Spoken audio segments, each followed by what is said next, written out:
কি রে, সেই থেকে একটা চ্যাপ্টার নিয়ে পড়ে আছিস? বিকেলে কিন্তু তোর ম্যাম পড়াতে আসবে।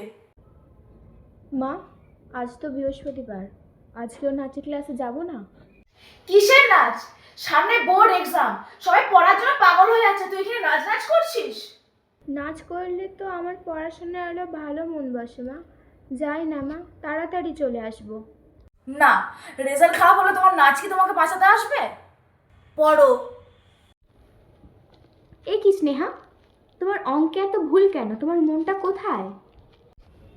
সকাল থেকে পড়ছি ম্যাম, গাটা পুরো ম্যাচ ম্যাচ করছে, আর ভালো লাগছে না। এই যে তুমি নাচ করছো, নাচে প্রচুর এনার্জি লস হচ্ছে।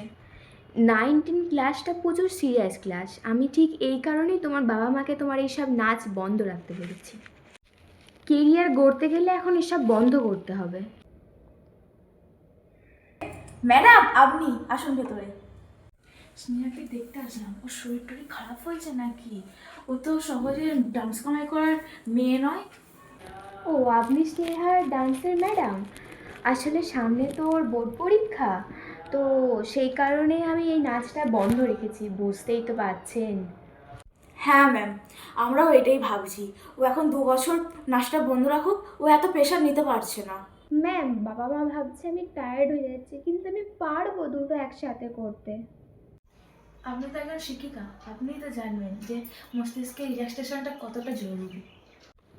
কিন্তু নাচতে প্রচুর এনার্জি লাগে, আর সময়টাও যায়। স্নেহা যদি 1 ঘন্টা ফোন দেখতে পায় আর ওই টাইমে যদি ও একটু নাচে, তাহলে আপনাদের আপত্তিটা কোথায়? বরং এই 1 ঘন্টার চর্চা ওকে আরও 5 ঘন্টায় পড়াশোনায় মনোযোগ দেবে। হ্যাঁ স্নেহা, তোমার ডান্সের ম্যাম ঠিকই বলেছেন। এখন তুমি রোজ পড়ার পর 30 মিনিটস করে নাচ প্র্যাকটিস করবে, এতে দেখবে তোমার জটিল অঙ্কগুলো খুব সহজে মিলে যাচ্ছে। আসলে আমরা ওর মনের দিকটা কখনো ভাবিনি, আমরা ভেবেছি ওইটা ওর পরিশ্রম। বিশ্বাস করো মা, ওই পড়ার মাঝে 1 ঘন্টা নাচ আমাকে প্রচুর এনার্জি দেয়।